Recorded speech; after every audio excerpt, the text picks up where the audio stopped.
Welcome, everybody, to the Homeschool Show from North Carolinians for Home Education. I'm Amanda Wayers, your host, and I have with me as my guest and co-host today, Diane Helfrich again. Hi, Diane. Hey, Amanda, how are you?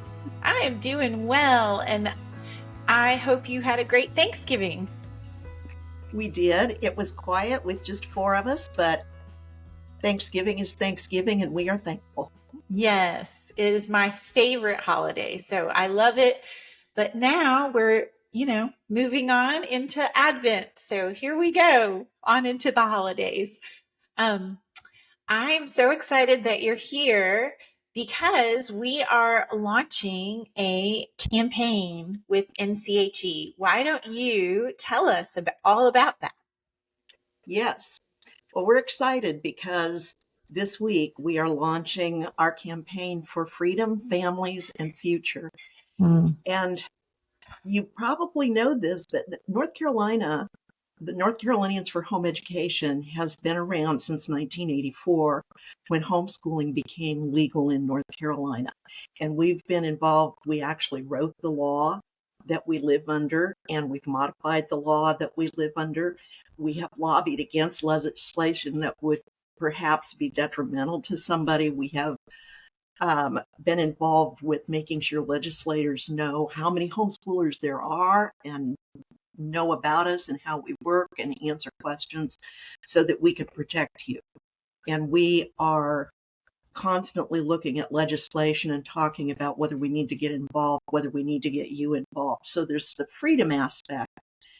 Family, when we look at what happened 40 years ago, and there were people, my favorite story is Debbie and Spencer Mason, where they agreed that if somebody came knocking at their door, Debbie would take the kids out the back door and Spencer would go to jail. Yes. And there were actually people that were jailed in this time frame. But it started with families who wanted something more, and we've grown. And studies are now showing that kids that are homeschooled and have that good parent interaction are so much well adapted for all kinds of things in society. So we want to protect not just your freedom to homeschool, but your freedom to parent and your freedom to be a family in the way that you choose. And then for the future, we in this last election in North Carolina didn't come out so well. We had a very pro-homeschooling lieutenant governor who is no longer here. We now have a new governor who has strongly advocated against anything except public schooling and has even threatened, in order to fund the public schools, to take away all of the ESA funding, all of the vouchers. And so we have a governor that is not pro-homeschooling. We had a superintendent of education that worked with us and even included homeschoolers on a board of advisors. And so she wanted to hear from us, and she wanted to know what we thought about things, and we were able to shed light on some things the public schools were doing that they didn't quite understand the ramifications. So that was a good situation. She's not there. We didn't reelect her.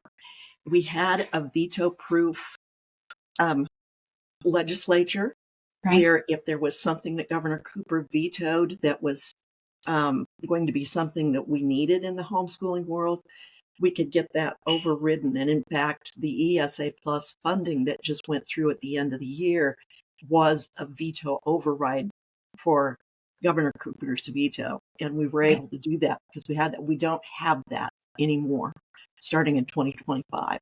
So we anticipate that there may be more things that we have to watch more closely over. There may be people looking for more oversight over homeschooling, but we may need to invest a lot into the legislative side of what NCHE does. And so in our campaign, in order to maintain homeschooling for the future, for future generations, for you to be able to have the family values that you want for your family, not have the public indoctrination that tends to be going on in many of the schools. That's part of the future. We're going to raise leaders. We're going to raise business owners. We're going to raise teachers. We're going to raise people throughout society. We need good, solid character.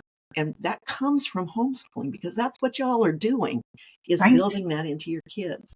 And so we need to protect that for the future. And so we are setting a fairly aggressive campaign this year in that we need $20,000.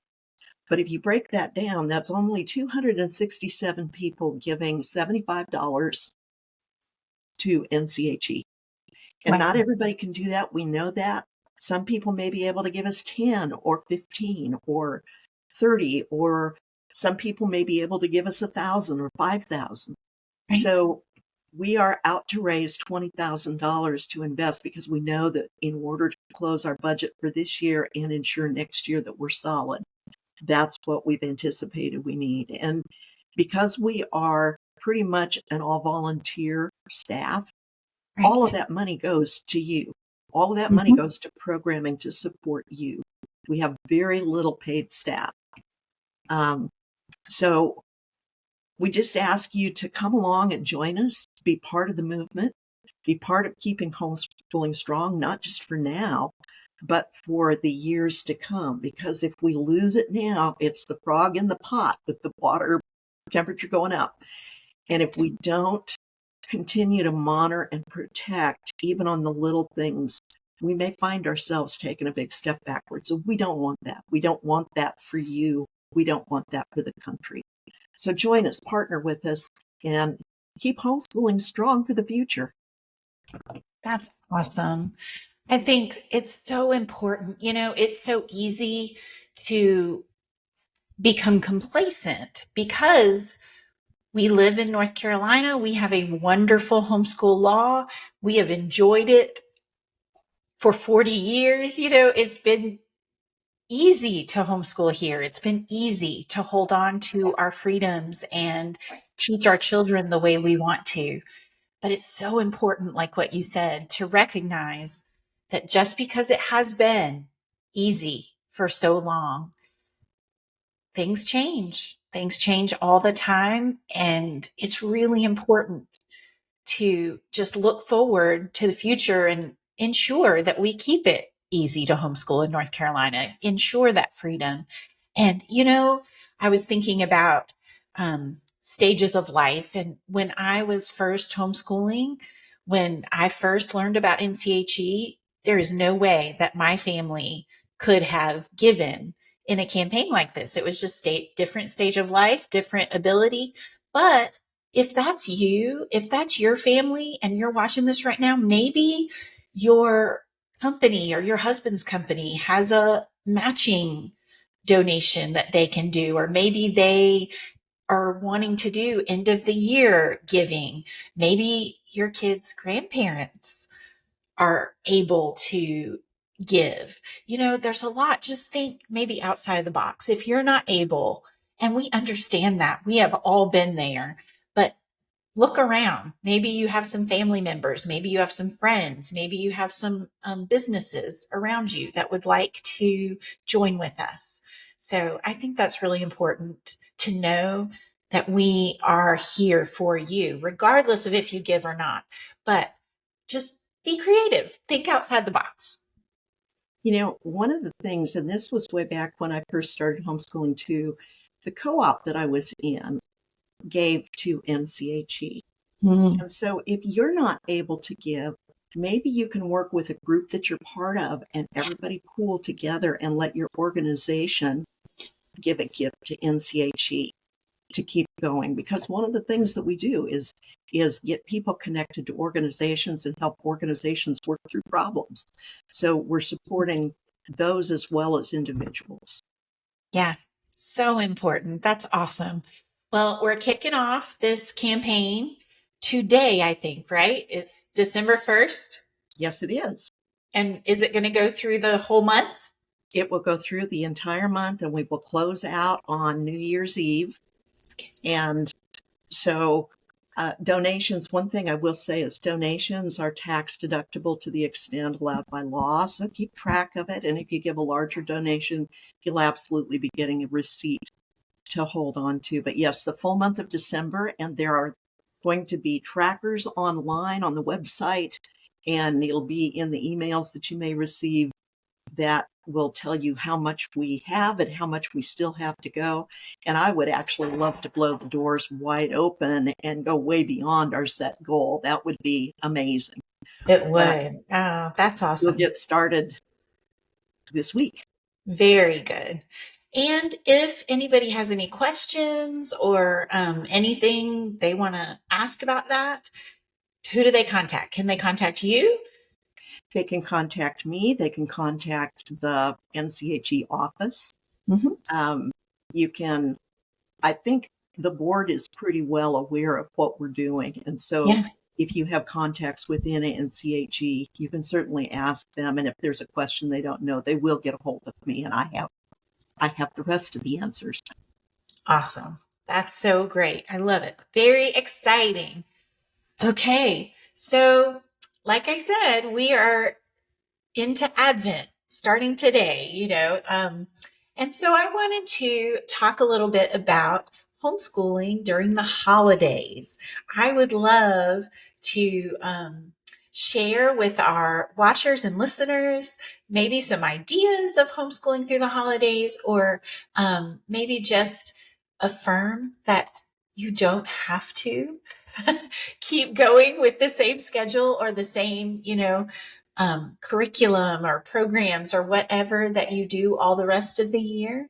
It is a special time. And one of the beauties of homeschooling is being able to incorporate all of those wonderful seasons and holidays and traditions and just all those things right into your homeschooling. I always say and have felt like my whole homeschooling journey that homeschooling really is a lifestyle.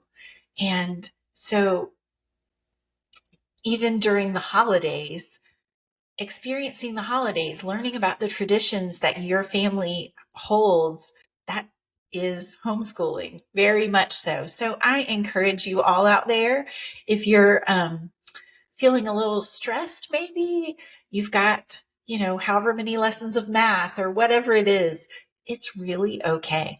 It's really okay to lay that down during this holiday season and embrace the holiday season, embrace learning about the traditions.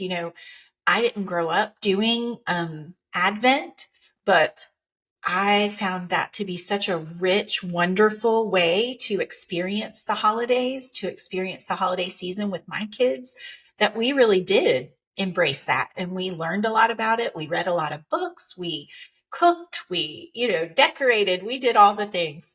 And I am certain this many years later now with my adult kids and teenager, that they learned just as much, if not more, doing those things that they would have if we were sitting there with our workbooks or whatever. So I would love to know, Diane, what kinds of things did you guys enjoy doing during the holidays? Well, it sounds a lot like your house, actually, Amanda. I didn't worry so much about schooling during the busy holiday seasons. I mean, we could look at home ec. There is cooking, and there is shopping in a budget, and there is wrapping, and there are so many things that are just, they're kind of life skills. They're things that you need to do anyway. And learning Yeah. is learning. You want to fit a lot of that in anyway. And so we sometimes counted school days then and sometimes not. Sometimes we were getting ready for a science fair, and so we needed to carry on and work on projects and do research and things like that. But it was driven more by things like that. Or when the kids got involved in speech and debate, there were debates that happened in December, so there was some of that had to go on. But particularly when they were little, I used that time to let them just be with me and do everything together. Because when you do everything together, they learn what you do. And Exactly. those traditions, those holiday traditions are really important in the fabric of a family. And those traditions often get carried on. My daughter is in Japan, and in talking to her, I asked her how her Thanksgiving went, and she said, I cooked all the Helfrich standards. And so, she did that with me growing up, and now that's part of the fabric of her family. And I love to see that because it gives us connection, it gives us closeness, it gives good memories and things that we've done together. And those things are important in your schooling too. It's not all Absolutely. about the academic learning. Some of it is about building relationships. So Christmas is a Exactly. great time to build relationships. It really is. It's so fun and so just important. Um, I think it's so easy as a homeschool mom, especially maybe if you're newer to homeschooling or something like that. It's easy to get caught up in checking the boxes, and um, so I encourage you in this holiday season, just experience it together with your children and just embrace it. Embrace all the richness of the season. It can I be will so say, wonderful. if you feel like you really want to have learning, look at Christmas traditions around the world. Oh, Use it as an opportunity to maybe do some geography and some cultural studies about what other people do. yeah. Hmm. I mean, that can be a really cool adventure too. So if you're wanting to do something a little structured, make it relate to the season. That's Look a at the great idea. Christian traditions, look at where they came from. Why do we have the greening of the church, and what do those symbols of all of the greens represent? Because they're not just making it pretty for Christmas, they all Right. have specific meanings. So there are plenty of things to look into if you're feeling like you want to structure a little. I love that. That's so important and so wonderful. Well, that makes me excited as we're getting into this Advent season. Um, I don't think I've shared on here, but I have been displaced. I've been out of my house because of a flood that we had. So for 5 months, but I'm back in and we're going to be decorating very soon. We went and got Yay! a Christmas tree yesterday. So I'm really excited to jump back into our traditions and all of that. It's going to be wonderful.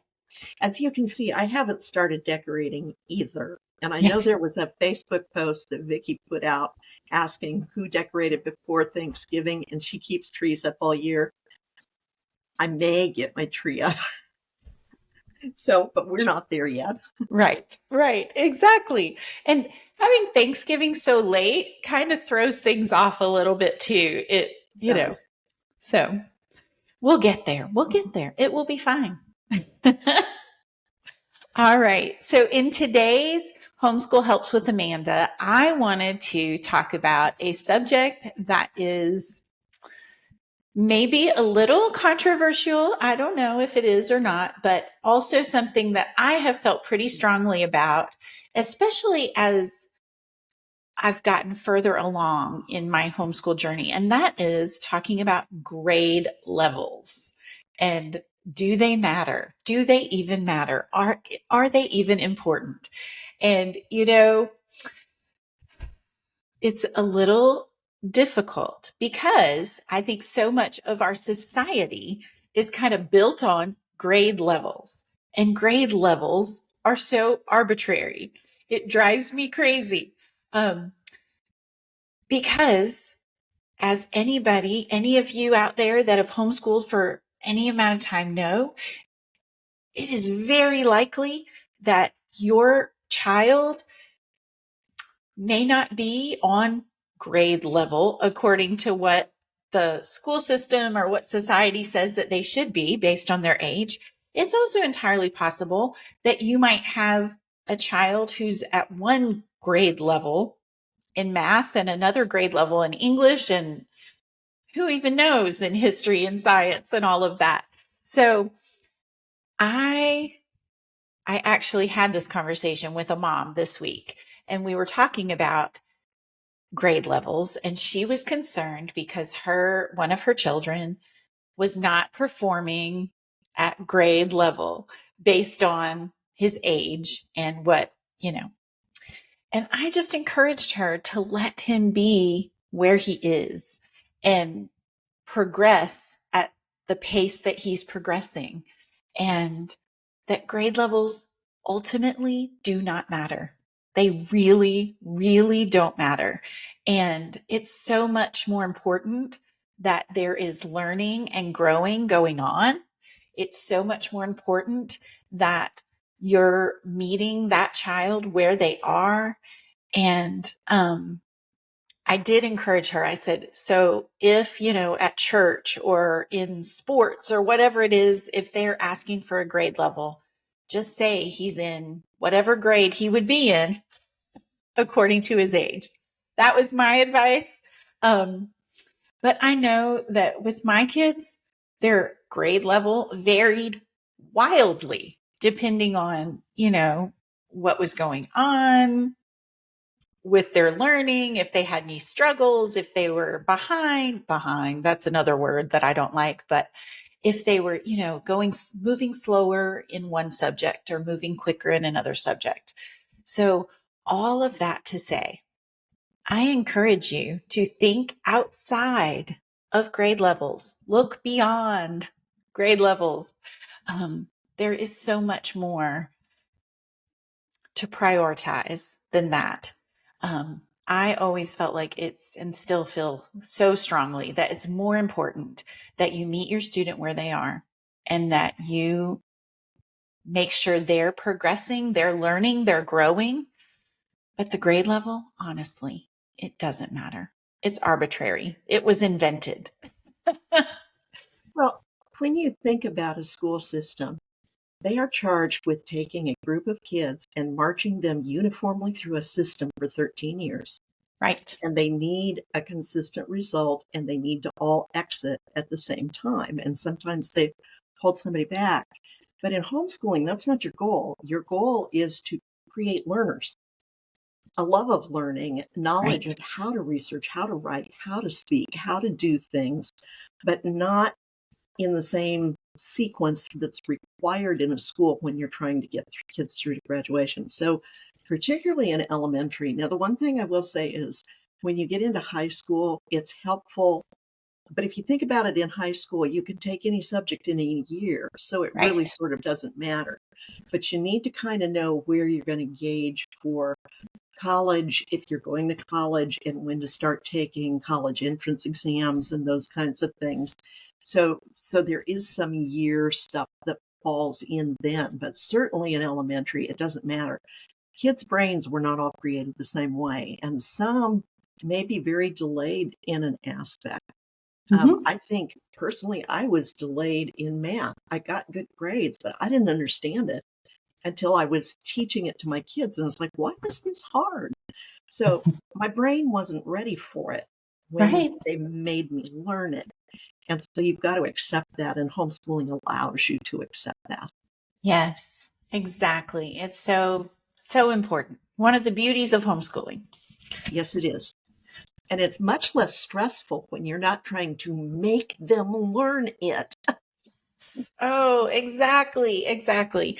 And that really is such a good point of if you're in a certain grade level of something or you're trying to, have your child learn something at a certain time and it's just not going well, if you feel like you're hitting a brick wall, it's okay to lay it aside for a time. And maybe in a year, maybe in 2 years, you'll pick it back up and they'll be ready for it. And when they're ready, then it won't be hard. It won't be, you won't feel like you're hitting a brick wall. I know I experienced that with my children, particularly in learning to read, especially with my boys.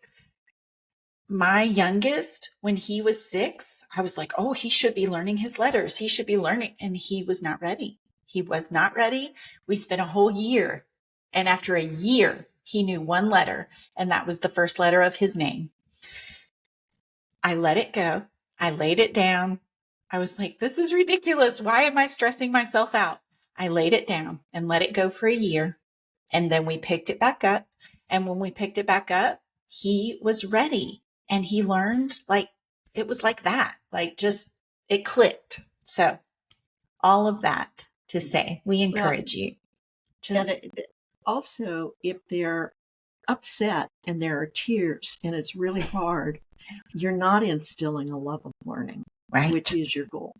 And right. so if you find yourself in that bucket, you really do, as Amanda said, you need to lay it aside. and relax. There will be a time. There is a season for everything, and it may not be the season right now. Exactly. So important. All right. Last but not least, we always try to close out by looking at what's going on with NCHE.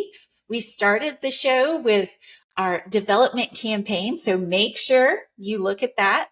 It is right on the front page. You go to nche.com and it will be right there. You just scroll down a little bit, right there, tell you all about it.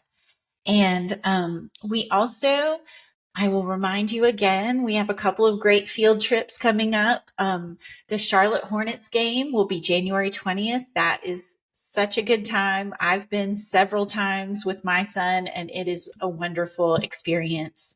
It's also a really great discount if, the idea of going to a professional sports game, they can be really expensive, and we're getting a great deal. So if you're interested in that, check it out.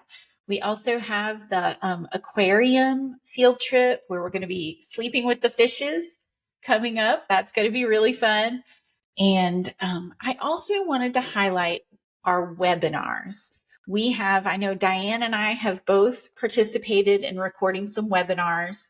They are free, and we have wonderful, wonderful information, whether for people that are getting started with homeschooling, for struggling learners, if you are homeschooling high school, preparing for college, if you have all little young kids, all of those different things. If you're struggling, there's even for dads, there's really something for everybody. So I would encourage you to go to our website, look for those webinars and check them out. See which one might be of interest or of help to you. And that's just another way that NCHE wants to equip you to homeschool well, successfully, to thrive in your homeschooling. So I would encourage you to check that out. I think that's all of the news that I have today. Diane, do you have any parting thoughts for us? No, I don't think so. I was just on the webinars. I was going to call out a couple that I have found that I wish I had when my kids were younger. And one is tearing your hair out, and the other one is about discipling your child. Matthew, in both of those, gives some phenomenal parenting advice for how to help your children learn to own their choices and the consequences of those choices. And it's truly amazing teaching for parenting. And I would recommend those to anybody. And I really wish I had had some of that when I was earlier on in my journey, because I can see where there were things that we all make mistakes, but if you can get a little mentoring from somebody, you don't have to make them all. That's awesome. So good. All right. Well, as always, if you have any questions, if you have any suggestions that you'd like to see us address on the show, feel free to contact us at thehomeschoolshow@nche.com. Make sure to like, subscribe, share anywhere you get your podcasts and on YouTube. And as always, please continue to homeschool with confidence and joy.